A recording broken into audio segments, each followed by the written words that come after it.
Mateus capítulo 20, a partir do verso de número 1, nós vamos ler até o versículo de número 16. A parábola dos trabalhadores na vinha. Todos encontraram, digam amém. Diz assim: porque o reino dos céus é semelhante a um dono de casa que saiu de madrugada para assalariar trabalhadores para a sua vinha. E tendo ajustado com os trabalhadores a 1 denário por dia, mandou-os para a vinha. Saindo pela 3ª hora, viu na praça outros que estavam desocupados. E disse-lhes: ide vós também para a vinha, e vos darei o que for justo. E eles foram. Tendo saído outra vez, perto da hora 6ª e da 9ª, procedeu da mesma maneira. E saindo por volta da hora 1/10, encontrou outros que estavam desocupados e perguntou-lhes: por que estivestes aqui desocupados o dia todo? Responderam-lhe: porque ninguém nos contratou. Então lhes disse ele: ide também vós para a vinha. Ao cair da tarde, disse o senhor da vinha ao seu administrador: chama os trabalhadores e paga-lhes o salário, começando pelos últimos, indo até os primeiros. Vindo os da hora 1/10, recebeu cada um deles 1 denário.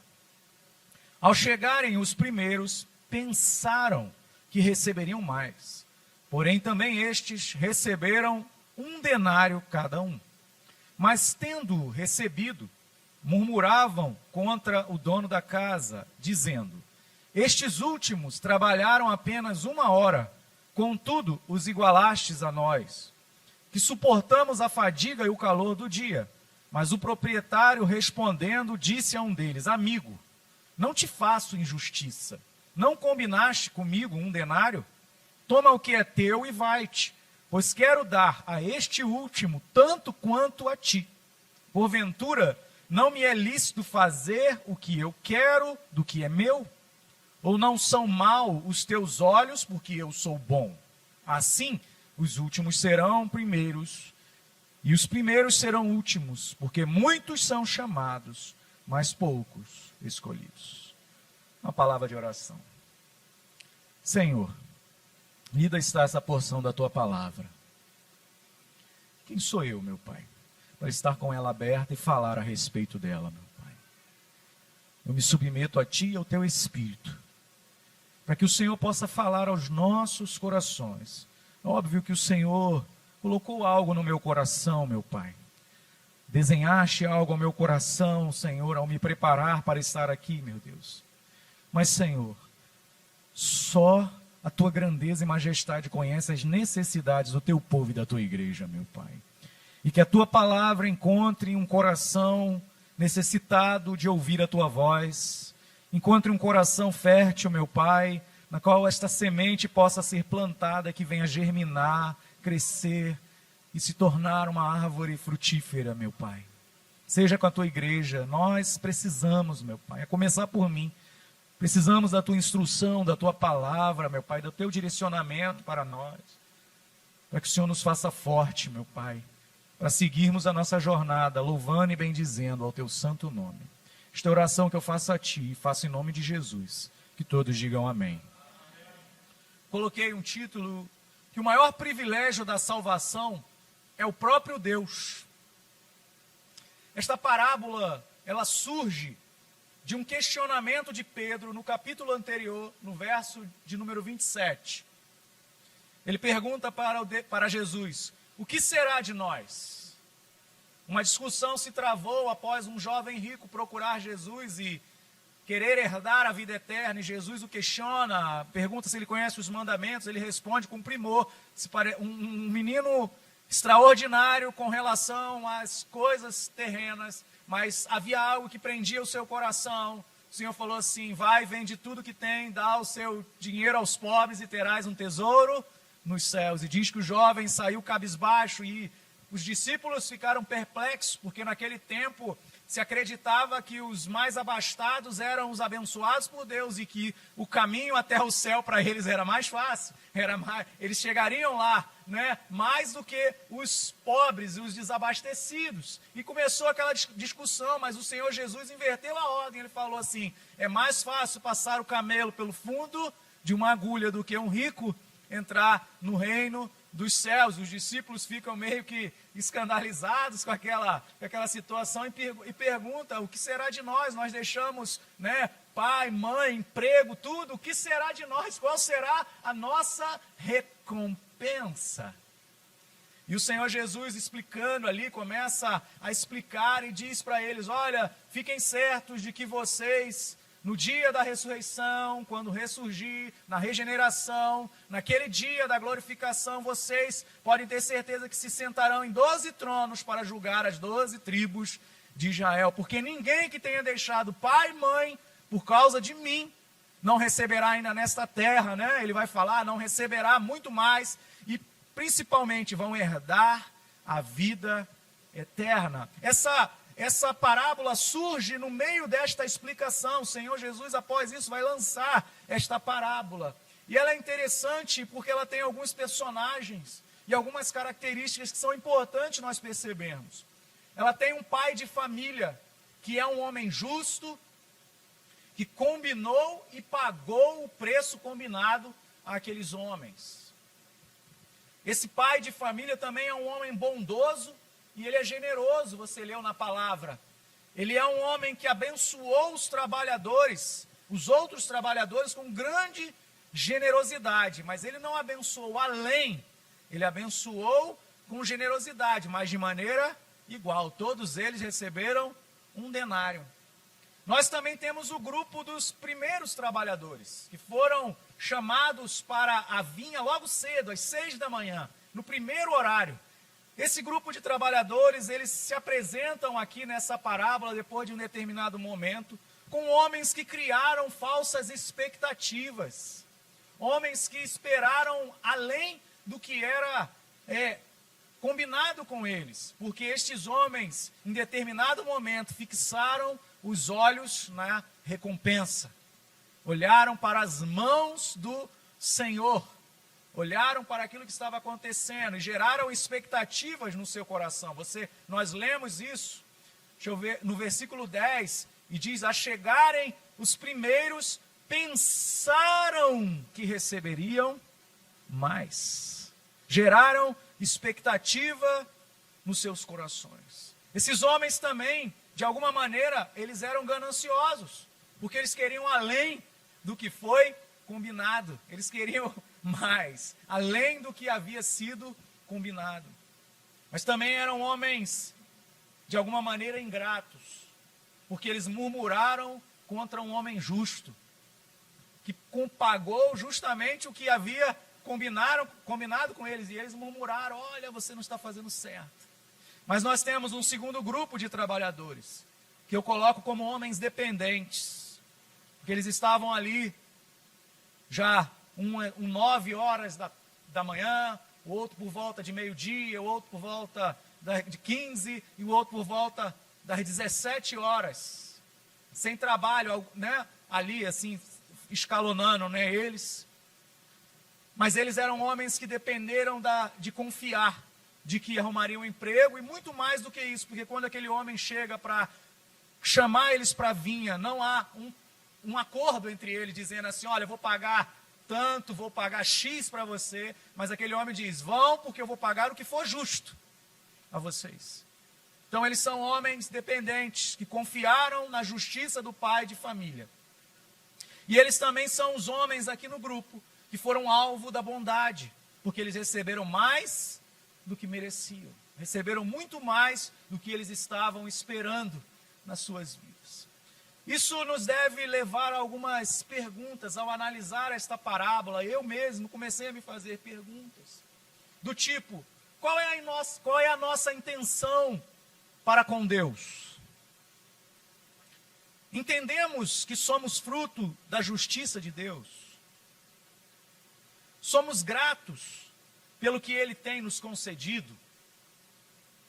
Entendemos que não somos o resultado das nossas obras, mas da graça e da misericórdia de Deus. Confiamos na justiça de Deus, em que Ele está controlando todas as coisas, confiamos em sua justiça. E uma pergunta importante que eu me fiz, estou me fazendo ainda, estou em reflexão com esta palavra e espero de alguma maneira poder levar você a pensar um pouco.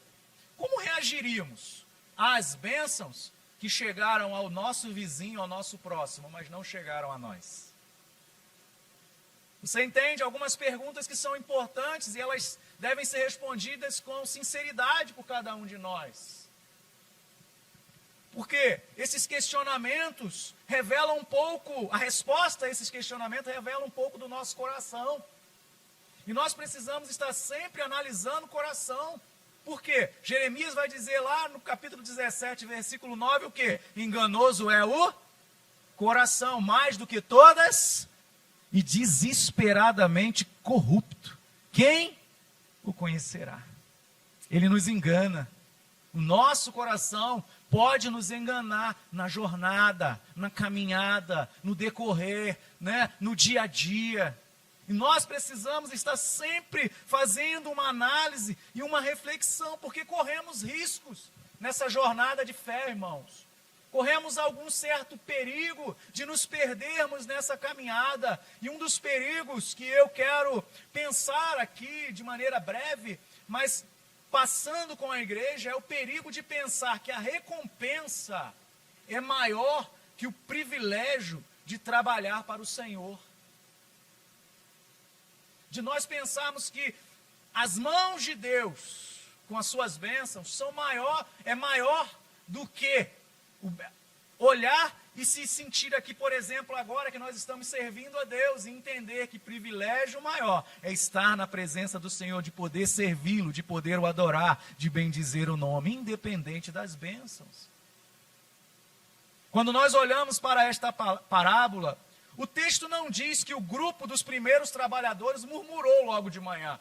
Por quê? Porque logo às 6 da manhã, meus irmãos, no primeiro horário, aqueles homens arrumaram um emprego, e foi combinado com eles um valor de 1 denário, que era o salário do dia de um trabalhador romano, que era de maneira naquela faixa de salário, era um preço justo combinado com aquele trabalhador. E eles já logo, 6 da manhã, na fila do emprego, o primeiro currículo que é pego já é aprovado, vai. Entra, está fichado, carimbado, carteira assinada. Pode seguir para o trabalho, meu filho. Coloca a tua mão lá e vai ralar, vai lá. Vai para a colheita, vamos trabalhar. Já foi empregado. Acredito até que eles sentiram-se privilegiados naquele momento, porque num grupo de pessoas que estavam ali procurando, aquele senhor chega e já, olha, vocês, vem para cá. No primeiro momento, você, sabe aquela quando você está procurando emprego que você encontra? Você faz o quê? Que alegria! Aí com o passar do tempo você vai, meu Deus, você vai cansando, né? Aí você fica, meu Deus, eu aceitei esse trabalho lá no início, está tão difícil agora. Foi uma alegria tão grande quando eu entrei, mas agora esse patrão está tão difícil. Mas não é uma alegria quando encontramos o primeiro emprego? Da mesma maneira não é angustiante ficar aguardando por um telefonema para conseguir uma porta de emprego? Você coloca o currículo, alguém falou assim, teu currículo é muito bom.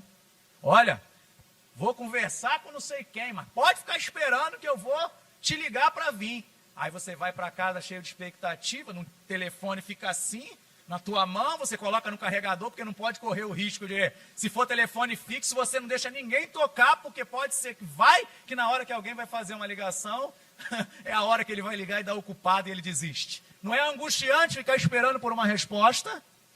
Não é angustiante ficar esperando por uma porta de emprego, uma causa às vezes na justiça, o recado de alguém que às vezes a gente não está conseguindo falar, de uma situação às vezes, a gente está ouvindo às vezes uma notícia ruim, você quer falar com um ente querido, você não consegue obter resposta, é ruim esperar, não é verdade, irmãos?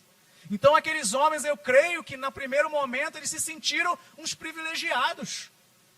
Olha, caramba, já arrumamos 1 denário, caramba, já vou levar o pão, né? Vai dar para comprar uma carninha, já vai, né? Estou, lógico, parafraseando, brincando com você, mas tirou um peso de cima das costas daqueles homens logo cedo.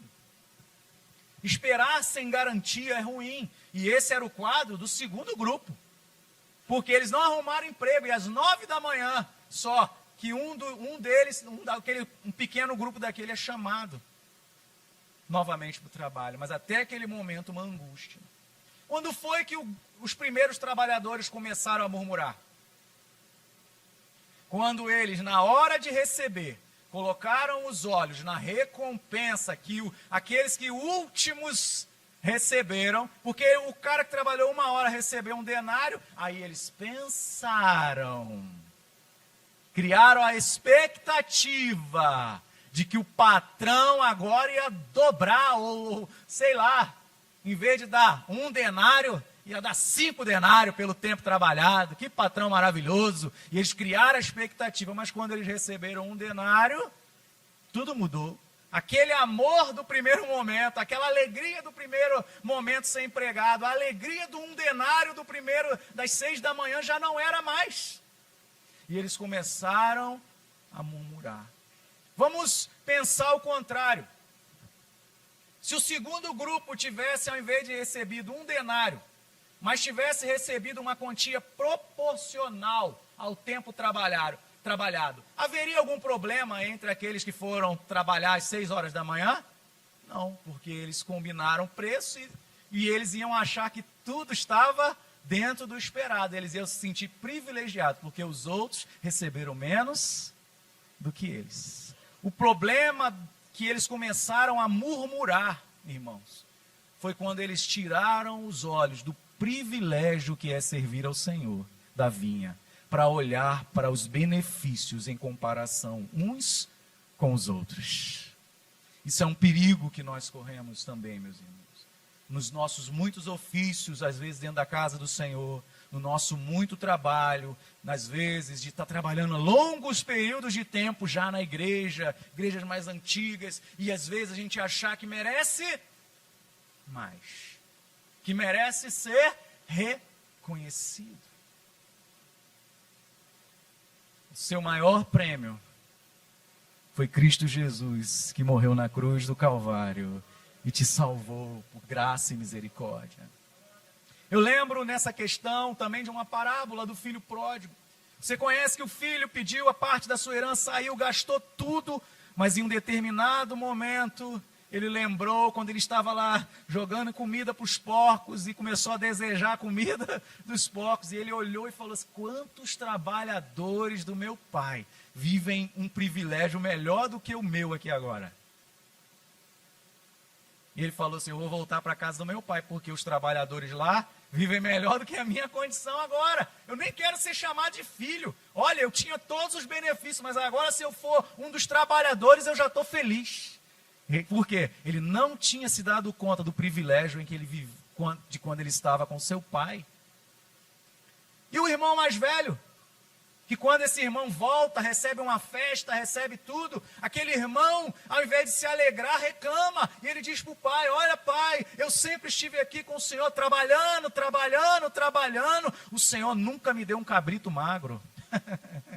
Um cabrito que seja. Agora esse aí que gastou o teu dinheiro na prostituição, na devassidão, o Senhor mandou matar um bezerro gordo. A frase do pai para mim é maravilhosa, porque o pai diz assim: meu filho, você sempre esteve, tudo que é meu é seu. Você entendeu? Você é filho de Deus, meu irmão. Você é filho do Altíssimo. Tudo nos pertence, porque em Cristo fomos feitos herdeiros, co-herdeiros com Cristo. E às vezes a gente está preocupado em ser reconhecido por homens, em receber um reconhecimento humano. O maior reconhecimento vem da parte do Senhor, meus irmãos. Nós corremos esse perigo, mas nós também corremos um outro perigo. O perigo de esquecer que o maior no reino de Deus não é quem é servido, mas é aquele que serve. É o que serve. Nós precisamos lembrar que essa parábola surge de Pedro. Que será de nós? Que será, pois, de nós, Jesus? E Jesus responde, e Jesus introduz essa parábola, explica tudo para os discípulos. Mas se você avançar um pouquinho em Mateus 20, nos versículos 21, o que aconteceu? Jesus acaba de explicar que eles serão recompensados, sim. Mas em Mateus 21, a mãe de Tiago e João, olha, perguntou ele, que queres? Ela respondeu, manda que no teu reino estes meus 2 filhos se assentem, um à tua direita e outro à tua esquerda. Reconhecimento, querem ser os maiores. Os maiores. E o texto vai seguindo, Jesus vai explicando quanto, olha, vocês estão dispostos a beber o cálice que eu vou beber? Ele vai perguntando essas coisas, eles dizem, não, nós estamos dispostos. Aí ele vai dizer, olha, se vocês vão beber o cálice, tudo bem, mas quanto ao sentar um à minha direita e outro à esquerda, não compete a mim, mas compete ao Pai. E ele vai dizer, e aí, meus irmãos, aí que vem outra questão, porque no versículo 24, os outros 10, ouvindo isto, indignaram-se contra os 2 irmãos. Mas aí a gente pensa, se indignou com a pergunta, você está doido fazer uma pergunta dessa? Mas não. Quem lhes deu o direito de pensar que vocês são maiores do que nós? Por que vocês estão na nossa frente? Por que vocês querem estar acima de nós e nós abaixo de vocês? Veja o problema que aconteceu. E aí Jesus precisa continuar e dizer, olha, então Jesus chamando-os disse, sabei que os governadores dos povos os dominam e que os maiorais exercem autoridade sobre vocês.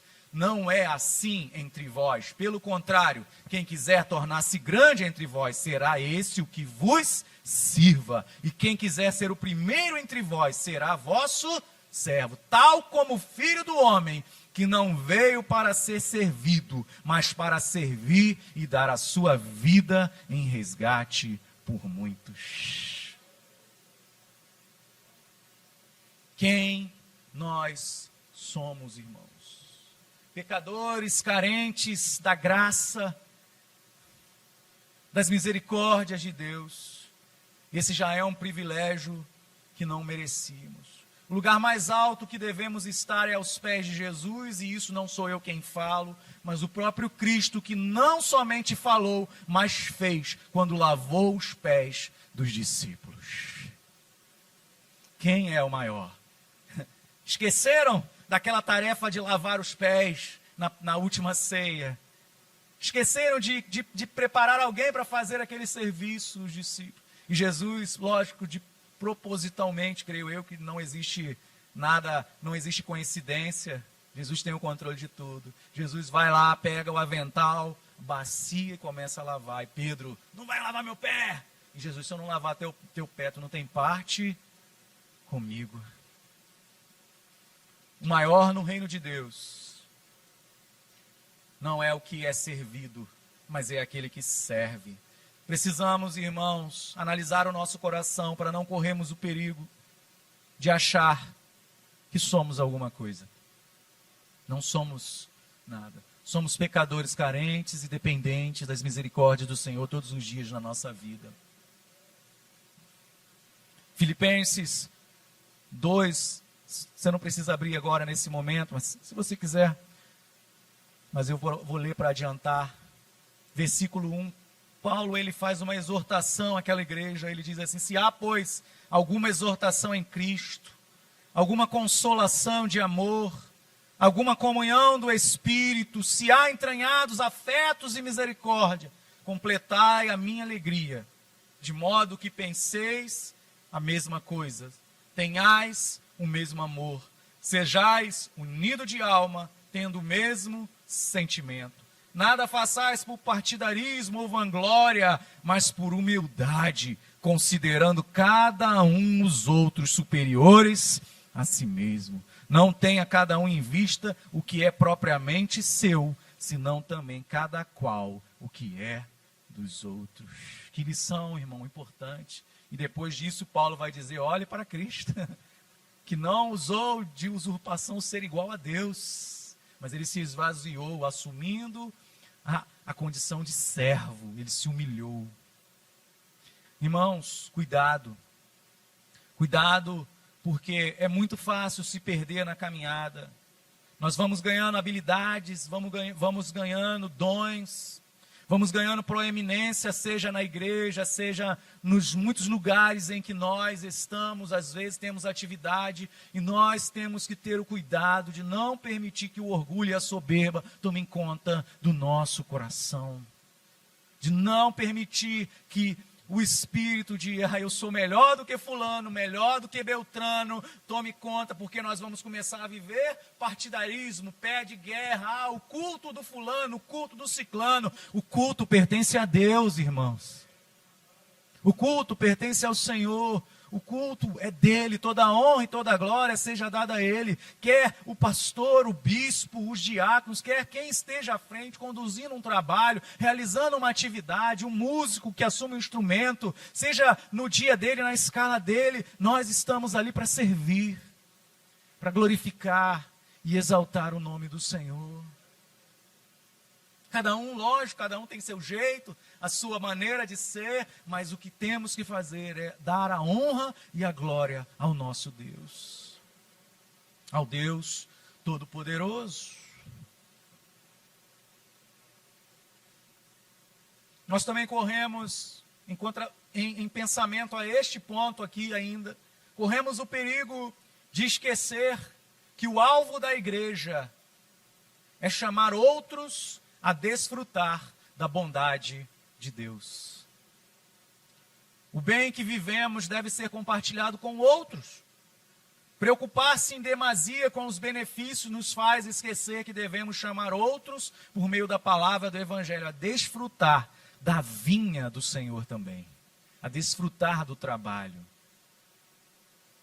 O Senhor da vinha, ele saiu até a última hora, até as 17 horas, para chamar pessoas para trabalhar. O nosso Deus, o Espírito, continua trabalhando até os dias de hoje para chamar pessoas ao arrependimento, para desfrutar da sua presença. E eu e você não podemos ser o empecilho para que outras pessoas cheguem. Muito pelo contrário, nós devemos ser a ponte que ajuda pessoas, sejam elas quem for, a também encontrar, através de Cristo, o caminho até ao Senhor. Não é nosso papel, irmãos, como igreja, privar pessoas da bondade de Deus, por medo de que elas tomem a nossa frente nos benefícios da seara. Né? Às vezes por insegurança, às vezes a gente fala, meu Deus, vai chegar fulano, ele é bom demais, ele faz tudo bem, muito bem, né? Ele é muito habilidoso, Não, nós servimos ao mesmo Deus. Todos nós. E nós não podemos, irmãos, criar isso. Não podemos ter invejas uns dos outros. Nós precisamos lembrar que o nosso principal papel é ir por todo mundo, pregar o Evangelho a toda criatura. Como discípulos, nos batizando, os levando. Nosso papel não é tomar posse nas igrejas. É importante o trabalho da igreja, é importante os ministérios, é importante as ações, os projetos da igreja, mas a nossa tarefa tem que estar em unidade. É o culto de domingo de manhã, é o culto da noite, é a segunda-feira, é a juventude, são os adolescentes. Cada grupo das mulheres, dos homens, trabalham com um único propósito: trazer e levar, levar a palavra de Deus para que as pessoas creiam em Deus, se arrependam dos seus pecados e volte-se para o Senhor, em graça e misericórdia. O prêmio, o meu prêmio, o seu prêmio, não é o reconhecimento desta terra, mas é a vida eterna. E aí, nesse caso, não importa quem chegou primeiro ou por último, importa que todos nós herdemos a vida eterna. Nós não podemos nos esquecer disso, que o nosso alvo é levar pessoas a desfrutar também da bondade de Deus. É preciso descansar, é preciso confiar, com tudo isso que eu falei, que nós estamos nas mãos de um Deus justo e bondoso. Se nós analisarmos a parábola sobre a perspectiva humana, os primeiros trabalhadores, não vou dizer injustiçados, mas eles foram, no mínimo, desmotivados. Num campo, num trabalho, numa empresa, né? Se tem alguém que rala mais e outro que não faz nada, ele é promovido, você faz a mesma função que você, ele é promovido, não é que você logo pensa. No mínimo, você se desmotiva, não é verdade? Mas o nosso Deus não trabalha da perspectiva humana. E nem mesmo a sua justiça está separado da sua graça. Na cruz, Deus, em Cristo, satisfez a sua ira em justiça. Em Cristo, nós vemos a sua bondade, pois Cristo nos substituiu. Este segundo grupo, partindo para o final, aceitou o trabalho apenas confiando que receberia com justiça. Talvez pensando, olha, vou trabalhar de 9, ele vai me pagar proporcionalmente. Aquele que trabalhou apenas 1 hora, pensou, vou receber 1 hora, tá bom, estava aqui, não ia pensando, já não estava pensando que ia receber mais nada. Todos eles foram, simplesmente confiando na justiça do Senhor da vinha. Porém, a justiça de Deus nunca anda separada da graça. A palavra de Deus diz que Ele veio para nos dar vida. Mas que tipo de vida? Vida em abundância. Vida já é bom, amém, meus irmãos? Efésios vai dizer que nós estávamos mortos e Cristo nos deu vida, mas nos deu em abundância. Bondade do nosso Deus. Ele, naquela festa, ele disse, se alguém tem sede, vem a mim e beba, e eu te dou um copo, e você vai matar a sua sede. Não. E do seu interior fluirão rios de águas vivas. O nosso Deus é um Deus de abundância, irmãos. Quando ele multiplicou pães e peixes, a palavra de Deus diz que sobraram cestos. 12 cestos. Eu falei assim, deve ser um para cada discípulo carregar, né? Devia ser. Mas sobraram. Para quem não tinha nada, naquela multiplicação ainda sobraram. O nosso Deus é um Deus de abundância, meus irmãos.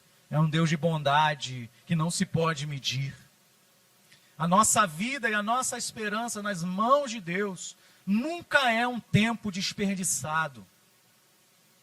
Aprenda isso. A sua vida na mão do Senhor nunca é um tempo desperdiçado. Você nunca nas mãos de Deus vai ficar em prejuízo, porque Ele sempre trabalha com justiça, e essa justiça vem acompanhada da sua bondade e da sua misericórdia em nossas vidas mesmo. Ninguém aqui nessa parábola merecia trabalhar.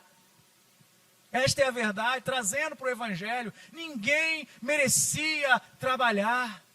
Todos os grupos de trabalhadores desfrutaram da bondade de Deus, da bondade daquele Senhor, e trazendo para nós, desfrutamos da bondade de Deus. Porque se o Senhor não os tivesse chamado, todos eles naquela parábola estariam desempregados, sem dinheiro para levar para casa. Se o Senhor não tivesse ido nos buscar naquele tremendal de lama, nós estaríamos afundados lá até o dia de hoje. Ninguém merece, meus irmãos. Todos estariam sem trabalho e sem recompensa.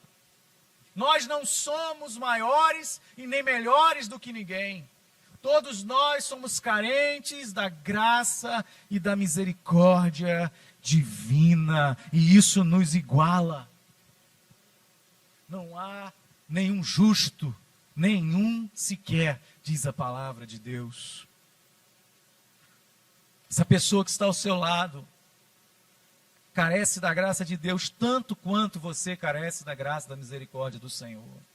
Ele não é o seu rival, mas ele é um irmão de jornada que requer compaixão, mútua compaixão. Um olhar para o outro e perceber, estamos no mesmo lugar, na mesma jornada e precisamos ser suporte uns para com os outros. Compaixão, precisamos olhar isso na nossa vida. A nossa recompensa, como eu já falei durante a mensagem, não é o reconhecimento humano, mas em ter os nossos nomes escritos no livro da vida. Aplicando isso, não crie falsas expectativas daquilo que o Senhor não te prometeu, daquilo que o Senhor não nos prometeu, daquilo que a sua palavra não está falando. Mas ao mesmo tempo, eu falo para você, descanse tranquilo, descanse no Senhor e desfrute tão somente do privilégio de ter sido chamado e feito filho de Deus. Deixa o restante com Ele, deixa a recompensa nas mãos do Senhor. Sabe por quê? Porque Ele é justo em primeiro lugar. Se Ele combinou, Ele vai pagar com justiça. Ele vai pagar o que combinou.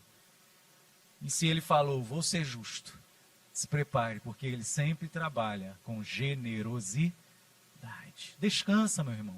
Descansa, minha irmã, nos braços do Senhor e sinta-se privilegiado de fazer parte do reino de Deus, de ter sido chamado em Cristo Jesus. Se por acaso você ainda não faz parte do reino de Deus, da mesma maneira, o Senhor Jesus hoje, na última hora, continua te convidando, vem para minha vinha e eu te pagarei o que for justo. Deus continua chamando homens e mulheres ao arrependimento. Ainda dá tempo de participar da vinha do Senhor. Glória a Deus. Vamos fechar os nossos olhos nesta hora.